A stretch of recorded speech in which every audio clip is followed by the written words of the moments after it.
السلام عليكم ورحمة الله وبركاته. ازيكم اعز واجمل اخوات في الدنيا؟ ان شاء الله يا رب كده تكونوا بأتم الصحة وبأحسن حال.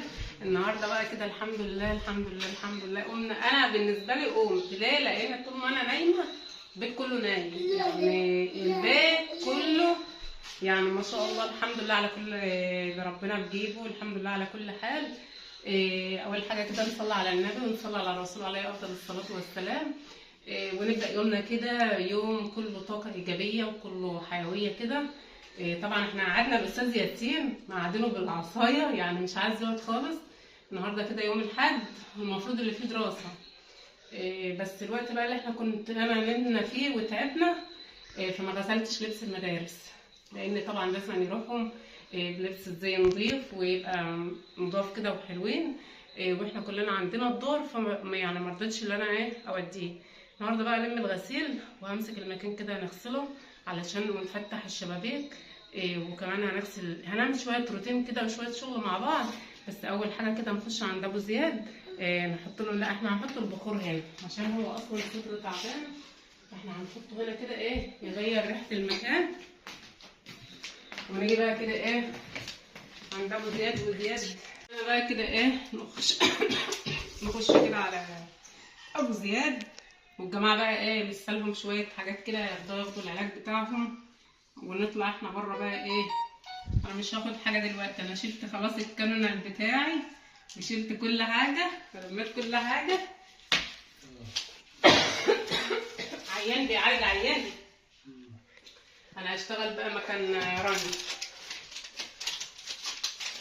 هات الحقن بقى. انا قلت له بقى نركب بقى احنا هنا دي ده متبقى من العلاج.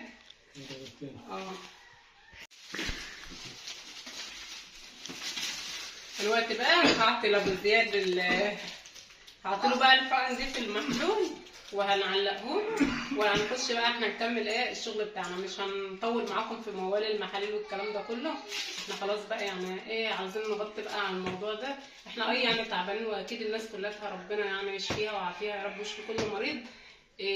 والحمد لله على كل حال، فضل ونعمه من ربنا. ابو زياد هيصبح عليكم وزياد كمان هيصبح عليكم. قوم يا زياد اقعد كده اصلب نفسك، ابوك قاعد اهو، الراجل تعبان وقاعد. اقعد علشان احتراما للذات واحتراما للمتابع واحتراما لكل حاجه. حبايبنا يعني ناس كلها على الراس. وبكده بقى حبايبي هعطيله بقى العلاج بتاعه. واحنا اصلا فطرنا، يعني انتوا عارفين اصلا تعبان. انتوا اكتبوا لي في الكومنتات اعمل لهم اكل يعني حتى بالذات لما جاب لنا فراخ احنا ما كلناهاش والحمد لله اترمت، وجوه بقى حله الرز والحاجه كلها لمتها كلها على بعضها بقى للطيور. وعمر بقى ربنا يخليه لنا يا رب هيطلع يعلفه، واحنا بقى هنكمل الشغل مع بعض. هعطيله العلاج ونرجع لكم تاني. يلا يلا. مش شغال على بطال ولا على ايه؟ لا خليه عادي نقطة. هو حلو اهو. خليك اجيب لك مسند تحط ايدك اعليه شوية. هات مسند حط ايدك اهو عشان تريح ايدك. بتريحها كده ما شغاله اهو. اعليه شوية. هو حلو اهو شغال كده حلو. علق عن كده. لا هو كده حلو. يلا خلصنا المهمة بسلامة الله. الظهر أذن والله. أنا الحمد لله. لا المدرسة خلصت فرحان، بس أدبا ليا ما عدتش أقعدك خالص. لا شوف والله ما عدت أقعدك، ده أنت منشف رقي من الصبح. استخبى من أفضل حديث طب قوم يلا عشان تعلف الحوان بتاعنا. قوم. الحوان. ماشي يا بابا. طب حوالنا بقى مش هقع. أنا بقى القياس بتاعنا ده مش نضيف خالص. هعمل احط عليه بقى شويه سيريال كده بقى في نشط القياس اهوت عشان اغسله. هنلم بقى الحاجه ديت كلها احنا اشتريناها من الاوض، احنا بننضفها. نحطها بقى كده في يعني حاجه منظر يعني بشع عشان نرميها. نشوف بقى الزباله كده عشان نرمي الحاجات دي. نحطها بقى. لا احنا عايزين لها شكاره، هنجيب لها شكاره.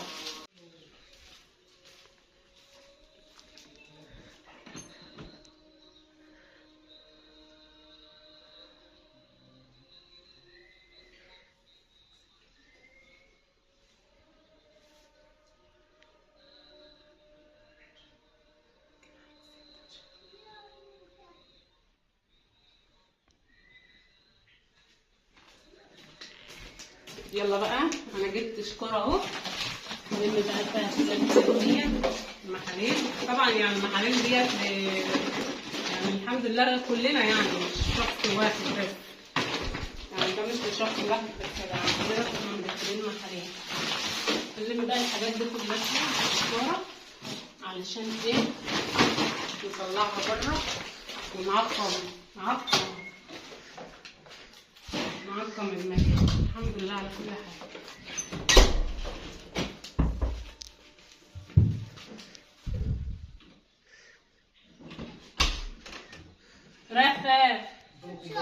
راح فين ونايم له ورا الباب؟ لا انا حالفه لو طلعت بره هضربك. يلا فمش قعدتك تنحى فيا يعني. افتح بقى الشباك يهولنا المكان كده، والشمس طالعه اهي جميله. الخطوه اللي بعد كده بقى اللي انا هعملها ايه؟ شوفوا الدبان مجرد ما تفتحي. شوفوا بقى بعمل ايه؟ هغسل الديات لان بصراحه بنبقى قافل الحنفيه عشان نسمع بعض. نبدا كده ننظف الحته حوالينا عشان حد لو دخل حد كده، واحنا كمان الجو بره والازاز هيعوز ايه؟ يتكلم في الارضيه، فمش هنحب بقى ان احنا نحطه ايه؟ مش نضيف يعني. ننضفه كده كله، لان بصراحه يعني شكله بقى فظيع. من زمان ما غسلناهوش وهسنا كله بيبقى عليه، وكمان بنقعد ناكل عليه. ساعات يعني الولاد بيحطوا عيش بيحطوا حاجه بتكون ايه مش نضيفه. نجيب ميه بقى، احنا عايزين خرطوم والله بدل الدخل ايه. اقفلي بقى.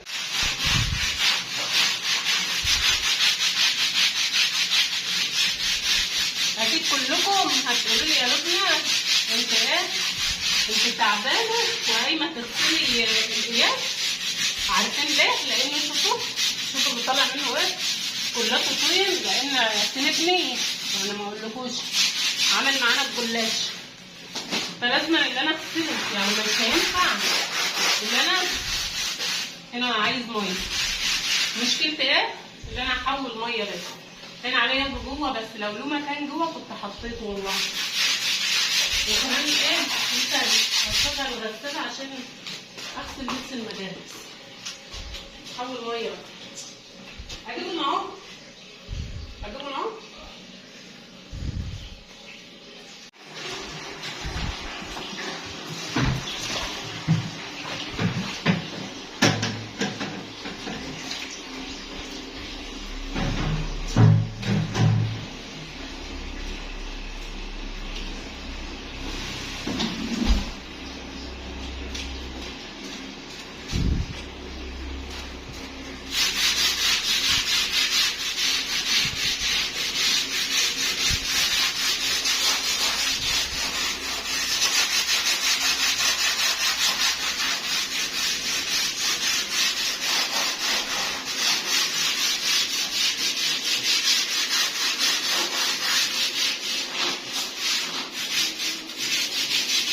الايام اللي فاتت ايام ما كنا بنشتغل في الذره والرز والحاجات دي، كان في حاجات كتير عندي في الشقه ركناها ما كنتش بعملها. يعني كنت بتغاضى عن حاجه مقابل حاجه، اللي انا الم زرعي والم محصولي والم خزينه وكده قبل الشتاء. فان شاء الله اللي جاي يكون احسن، وان شاء الله ايه هنكمل غسيل القياس ونرجع لكم تاني. وبكده بقى ايه مسحت الاوض ومسحت الحته كلها وغسلت القياس ونضفته. الحمد لله بقى ايه يعني الحمد لله كده الارضيه زي ما انتم شايفين كده. بنشف بقى الارضيه كده علشان اجيب الغسيل بتاعي. بنشفها بقى عشان لو حد طلع رجليه ما تتبلش ميه ويقعد يبطع لي في المكان، وخصوصا ان انا بقى شايله ايه القياس وكده. تعالوا بقى احنا حاطين بطاطس سلقينها وهنفتح المطبخ وهنجيب الغسيل. هنجيب الغسيل الاول. يلا نجيب الغسيل الاول. استنوني عشان ما تتخضوش. طبعا بقى هنا ايه لميت الغسيل كله الخروج بقى، وكنت مغيره الفرش امبارح معاكم. الدفايات اللي كانت على السراير، وده هدوم بقى المدارس على كل حاجه. يلا بينا بقى نخش جوه اوريكم احنا هنبدا ازاي وهنعمل ايه. مش هنطول معاكم في الغسيل برضك علشان نخلص على السريع ونرجع لكم تاني، بس يلا بينا بقى نروح على الغساله بتاعتنا كده ونوريكم هنعمل ايه. اول حاجه كده طقم العملي بتاع المدرسه بتاع الاء، العملي كده بتاع الاء الاول، ولبس المدارس يعني، بس انا بحط طقم العملي الاول علشان ابيض فبغسله الاول. احنا كده شغلنا الغساله اهو. طبعا بشطف هنا، يعني بشطف هنا وبحط في العصاره. الطريقه بتاعتي في الغسيل اهو، بغسلها شويه ميه علشان تدور حلو كده وتخلي الهدوم بتاعتنا جميله وزي الفل. نعبي بقى الغساله الحله بتاعتنا. انا بقى بشطف هنا وبعصر هنا. انا مش هكتر اصلا في الدور الاولاني ده، ليه؟ علشان انا بحب اغسل الطقم العملي بالذات بتاع الاء يكون لوحده مش مع اي غسيل ولا اي حاجه خالص، يعني علشان ايه؟ يبقى لونه زاهي كده ونضيف ومفيش حاجه تحط عليه اي لون ولا اي حاجه خالص. وعامه الابيض بيتغسل لوحده. وعندك غسيل جديد لبس جديد بتشطفيه على ايدك او بنلف ميه، جربيه ممكن يكون بيحط، يعني انا عندي بنطلون المدرسه بتاع ياسين بيحط الوان، فانا بغسله على ايدي وساعات بغسله ايه لوحده يعني.